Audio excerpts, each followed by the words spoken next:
jūs atvyko, kaip jūs atvažiavot, kaip tai, nu, ir toliau.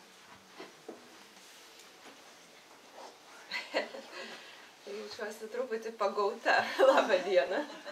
Gerai. Tikrai visai nesiruošiau stoti ir kalbėti ir pamokslauti juolab, nes mes nepamokslaujam su Romu šiuo metu. Mes pamokslaujam visai kitom temom. Kiekvieną dieną pamokslai apie sveikatą, kaip mes sakom, bet ir bažnyčioje mes to nedarom. Taip, kad, nežinau, gal Romas ten kokį žodį ir turi. Aš tik tai kažkaip Edgaras pradėjo taip šitą laišką korintiečiams skaityti ir jisai paėmė eilutę ir tą, kad kai buvom kaip vaikai, mąstėm kaip vaikai, ar ne, ir ta prasme, taip nuskambėjo, tarsi mes, nu kaip vaikai, žinot, vaikai čia padarė klaidų ir čia visa kita, bet žinot, jeigu nebūsim vaikai, tai ir neįsim. Nu, tai va, tas ir yra. Ir aš galvoju, tai, kad mes tada buvom vaikai, tas, žinot, vaikai turi tokią savybę. Jie čia supyko, čia jie pamiršo. Čia kažkas tokio įvyko, čia jie apsisuko jau, jie kažką tai ten tokio. Tai va, tame irgi buvo kažkas tai tokio. Čia kažkas tai įvyko, čia nepavyko, bet nu vaikai tai ir priima kaip vaikai. Tai aš galvoju, kad tame buvo irgi mūsų stiprybė, kad mes galėjom va taip va. Tai čia tiek va iš tos eilutės, nes tu sakai, va kiekvienam kažkas tai tokio, ar ne, va tu užstringa. Tai man iš to va tai yra labai svarbu, kad tai leido mums tiesiog apsisukti ir toliau kažką ten daryti.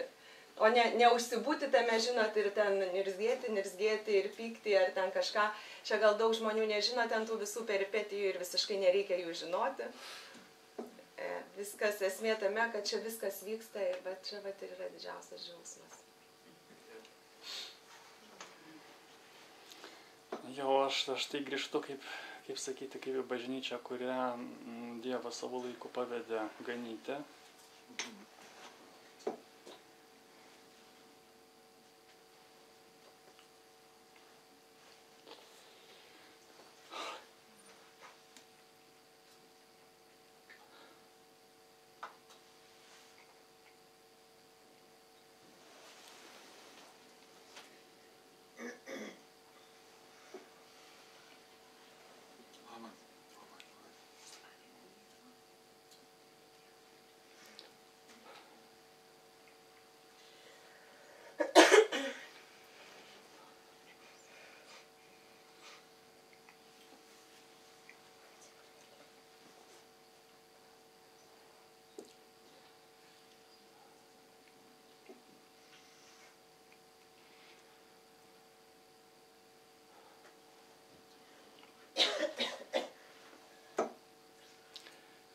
Tiesiog džiaugiuosi, kad Dievo darbas vyksta. Labai gaila, kad daug žmonių, kurie buvo tada, kad jų nėra čia. Bet jeigu jie lanko kitas bažnyčias, aš džiaugiuosi už juos. Žinau, kad išeiti čia ir kalbėti nėra lengva. Kad pastoriaus darbas jis yra labai sudėtingas. Ir tas pasitraukimas iš bažnyčios, mano, tai jisai su tuo ir susijęs, kad man buvo labai sunku. Nežinau, iš seniau buvusių žmonių turbūt jautėte ir iš pamokslų, ir iš visų kitų, iš mano veiksmų, kad man nebuvo lengva. Mes buvome jauni. Man reikėjo žmonių, labai atsiprašau, kurie mane palaikytų, bet aš neturėjau ką atsiremti. Bet aš labai džiaugiuosi, kad Edgaras jisai buvo tas žmogus, kurį Dievas pasirinko, kad jisai tęstų šitą darbą. Mano darbas labai mažas čia šitoje vietoje, aš tik tai 2 metus čia dirbau.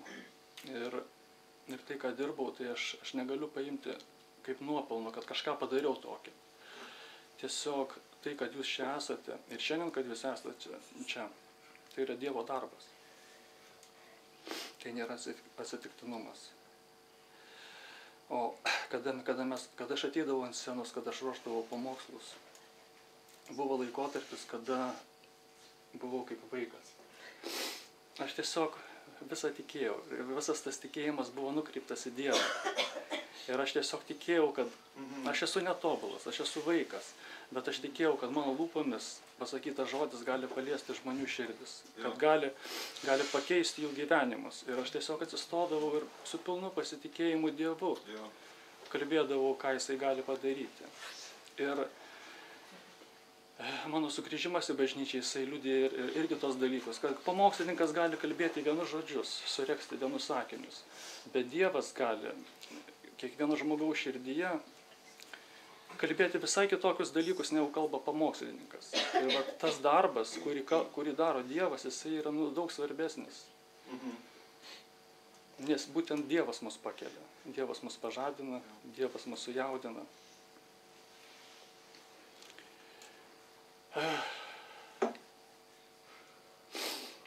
Tai va, paskui atėjo toks laikotarpis, kada mes, sakykime, augom. O kai žmogus auga, jis pradeda ieškoti vietos pasaulyje ir nukrypsta akis nuo Dievo į save. Tai va, ir mano laikotarpėje per tos 2 metus atėjo tas laikas, kada aš staiga suabejojau savimi. Aš pasakiau, kad Dieve, ar aš esu pašauktas būti pastoriumi. Aš pradėjau to abejoti. Ir mano žvilgsnis nuo Dievo nukrypo į save, ieškojimų, pašaukimų. Ir va tada reikėjo man, kad padėtų kažkas. Nežinau kas. Pasidalinti su tikinčiaisiais, su tais, kurie lankosi bažnyčioje ir klausosi manęs, man buvo per daug gėda. Per daug gėda prisipažinti tos dalykus. Su Edgaru pasidalinti irgi negalėjau, nes jisai bijojo užkrauti tokios dalykus ir įnešti kažkokios tai abejonės, nes tai yra visgi našta. Kita vertus, Edgaras dar savo laiku, jisai irgi norėjo pasitraukti. Nijolė taip pat. Nežinau, ar jie pamena. Ir man teko ir nešti ir tas naštas, kad jie stovėtų, kad jie nepasitrauktų. Bet aš nežinau, aš labai didžiuojuosi Edgarai tavim.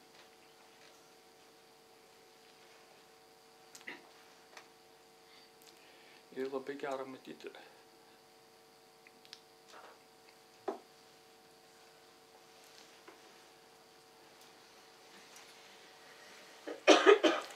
O tai, ką aš gavau, ką galėčiau perduoti, labai trumpai.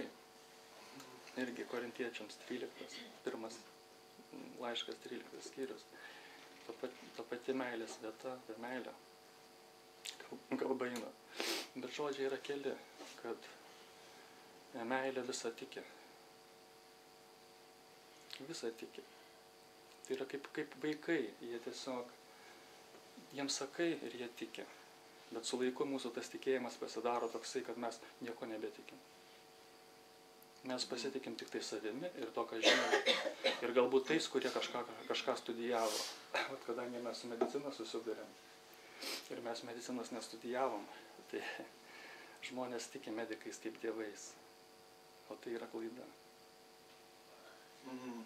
Ir netiki tuo, kad yra kažkoks tai kelias, kad yra kažkokia tai viltis, nors yra taip vadinamos kaip medicina šiuolaikinė nemoka gydyti visų ligų. Ir jie sako, kad yra galimybės tik sustabdyti ir tik cheminiai preparatai, kito kelio nėra. O mes sakome, kad yra kitas kelias, mes norime žmonėms suteikti viltį. Mes norime parodyti, kaip galime eiti tuo kitu keliu. Vieni žmonės pateikia, kiti žmonės nepateikia. Bet principas veikia. Yra labai įdomu stebėti, kai žmonės daro tą patį, lygiai tie patys principai visur. Tu ateini į bažnyčią, belie ką tu darai, dirbi, ieškai sveikatos, principas yra tas pats. Tas, kuris tiki, jisai turi. Ir čia turbūt tame darbe tai labiausiai mus stiprina, kad mes matom tos žmonės, kurie tiki, nuoširdžiai tiki, jie ir turi. Tai tiesiog tokia kryptis, mūsų dabar tokia kryptis, bet mes matom, kaip tas principas veikia. Ir jisai yra toks apčiuopiamas, žinokit, jisai taip sustiprina. Nes galbūt jums irgi teko tokią statistiką matyti ir skaityti, ar ten kažkur tai žiūrėti, kažkokiose mokslinėse laidose yra tokia pateikiama informacija, kad gydytojai nesupranta, kodėl kai kurie žmonės pasveiksta, o kai kurie ne. Todėl, kad įsikiša aukštesnės jėgos. tiksliau aukštesnioji jėga įsikiša ir kažkoks žmogus, kuris atrodė beviltiškas, jisai paima ir pasveiksta. O vienas daktaras, toks labai garsus pasaulyje, jisai turi daugiausiai sėkmingiausių operacijų, aš dabar neatsimenu jo vardo, nei pavardės, ir klausia, kame yra tavo sėkmė. Jisai pasakė, todėl, kad aš meldžiuosi už kiekvieną ligonį prieš darydamas operaciją. Ir pasiklausė jo, ar tu esi tikintis. Ne, jisai pasiklausė jo, ar tu tiki, kad pasiseks. Ar tu tiki, bet ir jisai, ir jisai per operaciją jisai meldžiasi. Tai va, Kur Semo Dvinisas skiria, ne? Nežinau, ar nežinau, aš negaliu įvardinti, bet nu, tas pats principas. Jo. Tai galioja absoliučiai visur. Kitas dalykas, kad mes savo laiku, kai buvome jauni ir vaikai, mes, aišku, turėjome visokiausių mokymų ir tie mokymai ne visada buvo iki galo išsamus ir teisingi. Ir vienas iš mokymų, kad mes labai tikėjome, kad mes esam tikintis, tai mums nei gydytojų nereikia nieko, mes viską galim. Mes viską paimsim tikėjimu, mes kalnus nuversim, nes žodėje tai parašyta, pasakysim tam kalnui pasikelk, meskis į jūrą ir taip atsitiks. Bet nežinau, per 20 metų man nedaug kalnų pavyko išjudinti kaip jums.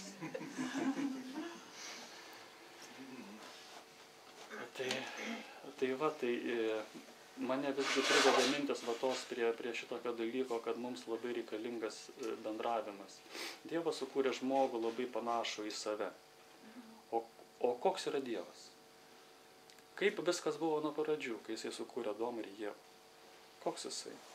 Jisai ateidavo tam tikrų laikų ir būdavo tam tikras laikas, kada Adomas ir Ieva bendraudavo.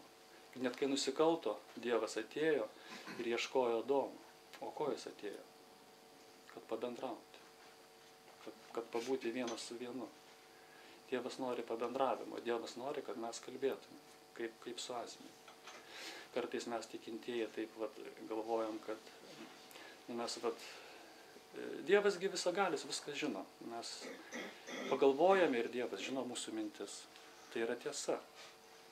Dievas žino mūsų mintis. Bet Dievas ko nori iš mūsų, ar mes žinome? Dievas nori, kad mes tiesiog kalbėtumėm jam, tai kas yra mūsų širdise, kad mes atsivertumėm. Dievas nori, kad mes su juo bendrautumėm, Dievas nori, kad mes bendrautumėm vienas su kitu. Bendrystės. Tai tokie kaip ir pradmenys, kurių reikia nepamiršti. Ir tai yra maldos dalykas, nes mes kitą kartą ateiname į maldą ir nelabai žinome, kad mes turime kalbėti. Nes mes turime mokymą savo viduj, niekas mūsų galbūt taip nepamokė, mes save pamokėme, kad Dievas žino mūsų mintis. Ir mes ateiname ir tylime ir nieko nesakome. Bet pabandyk pasakyti žodžiu, suformuluoti sakinius, pasakyti tai Dievui, su tikėjimu. Ir kartais keičiasi labai stipriai gyvenimas. Nežinau. Galiu dar vieną istoriją iš savo gyvenimo papasakot po to, kai mes, sakykime, buvom atskirti nuo bažnyčios. O atskirti buvom tokiu metu, kada buvo labai sunku. Ir išėjom be jokių kompensacijų, be nieko, be pinigų, be darbų. Žmona turėjo, mes turėjome sūnų nesenai gimusi. Šaldytuvas buvo tuščias. Gal čia yra žmonių, kurie pasakys, kad aš tai padariau. Labai norėčiau tada pakalbėti su jumis atskirai. Arba visiems, kad jūs pasakytumėt. Tai tokioj situacijai meldžiausi virtuvėje vienas. Meldžiausi Tėve mūsų malda. O antroji Tėve mūsų dalis yra kasdienės mūsų duonos daug mums šiandien. Man tai buvo taip aktualu, tos kasdienės duonos, kai šaldytuvas yra tuščias. Kai pieno nėra už ką nupirkti, kai pinigų neturi, už butą ar susimokėsi, jokių šansų. Darbo nėra, bandai kažkur darbintis, niekas tai tavęs nėra, o taip viskas yra taip šviežia. Ir taip sunku, taip slegia. Ir staiga skambutis į duris. Nežinau, praeina kelios minutės po tos maldos, tu vaikštai tiesiog, išsakęs tos žodžius ir ką. Pasakėjai, o kaip bus, nežinai. Ir paskambinai duris, prieini prie durų, tu nieko nelauki, nes nėra kažkaip, neliko artimųjų žmonių. Tu išėjai iš bažnyčios, niekas nežino net kodėl išėjai. Mesgi nepasakėm, čia yra mūsų klaida, kad mes nepasakėm, bet dėl tam tikrų priežasčių taip įvyko dėja. Ir niekas nieko nežino. Aš prieinu prie durų ir pro akies skylutę pasižiūriu, nieko nėra už durų. Atidarau duris, o šalia durų padėtas krepšys su maistu, su pienu, su duona, nežinau, pilnas krepšys, pintinė tiesa. Tai tiesiog, nežinau, širdis suvirpėjo labai stipriai. Aš nepuoliau imti, aš puoliau ieškoti žmogaus, kuris atnešė tai. Bet šiandien aš priimu, kad tai yra tiesiog Dievo angelas, nes aš to žmogaus nesutikau. O galiausiai, jeigu ir sutikčiau, tai galbūt yra čia žmonių, ypač seniau gyvenančių, kurie tai padarė, tai norėčiau paklausti, kaip jūs tokį paraginimą gavo. Nes tai yra, man tai yra stebuklas. Ir aš jį atsimenu, aš jį visiems pasakoju. Ir tai,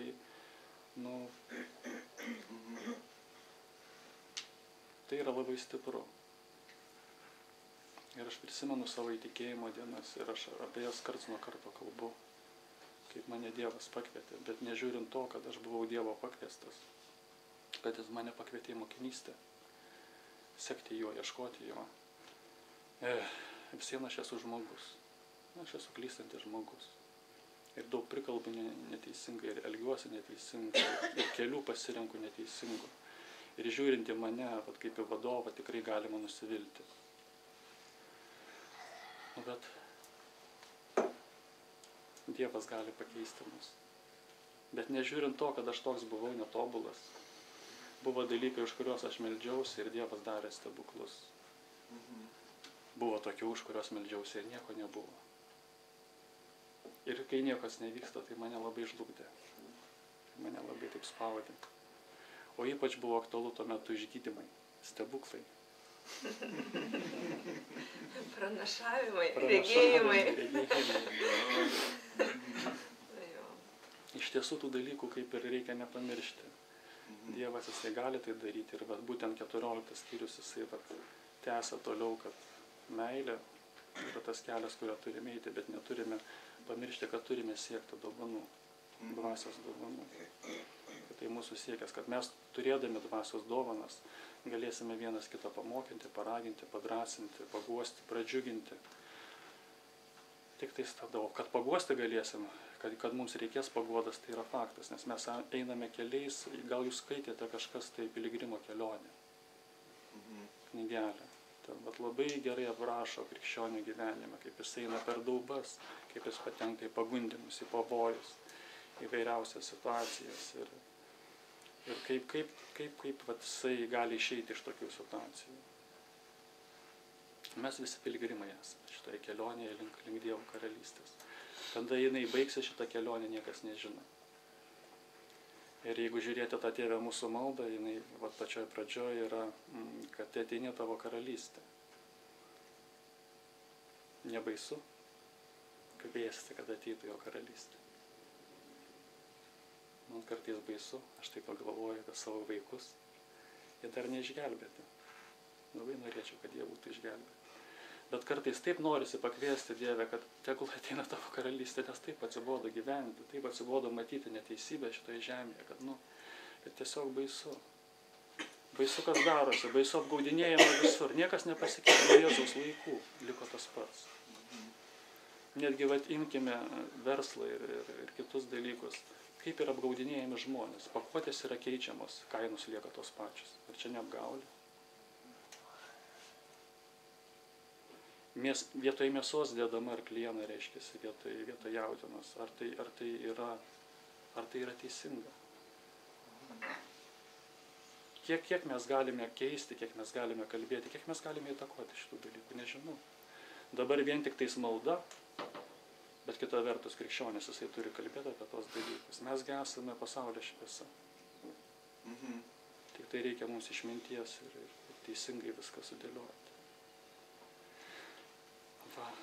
O tai, kad mes nepamokslaujame ir aš nepamokslauju, tai viskas teisingai. Man dar reikia mokytis. Daug dalykų išmokti.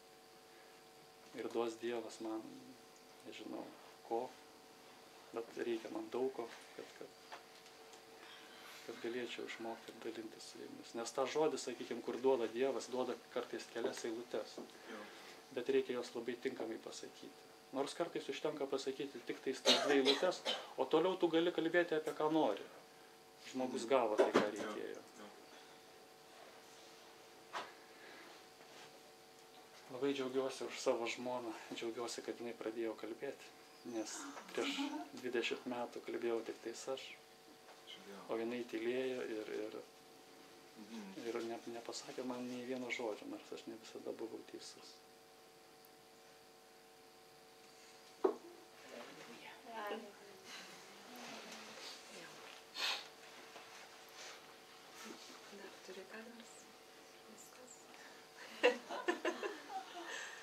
Tai va, ačiū už kantrybę, už tai, kad išklausyt, labai džiaugiuosi matydamas senbuvius, vadinkim taip, kurie ėjote kartu su manim. Labai norėčiau, kad jūs kažkaip tai Dievas paremtų, padėtų jums šitoje kelionėje. Žinau, kad jinai yra nelengva. Tokiam pasaulyje mes gyvenam, kad tai nėra lengva. Kita vertus, pagundimai ir sunkumai, jie yra skirti tam, kad mus išbandytų, kad mus išgrynintų. Tik prisiminkim vieną dalyką, va, toks paraginimas, ir jūs tai žinote, nieko naujo nepasakysiu, kad Jėzus pirmas buvo tas, kuris praėjo visą tai. Tai jeigu mes žiūrėsime į Jėzų, kaip jisai praėjo, mes praeis, mes viską įveiksim. Tai va, ačiū jums, linkime jums, žinau, tos kelionės su Dievo palaiminimu, su Dievo ranka, kad jūs ją matytumėt savo gyvenime, nes nėra nieko maloniau, kaip matyti Dievo vedimą. Tik tais tiek, kad taip nėra, kad aš kiekvieną dieną esu vedamas Dievo. Taip nėra. Dievas duoda pasidžiaugti, o paskui tiesiog tu turi pats eiti, nes jau tu šiek tiek paaugai. Reikia to žingsnių žengti pačiam. Dievas už mumis tų žingsnių nežengs. Tai va, drąsos, stiprybės ir pasitikėjimo Dievu.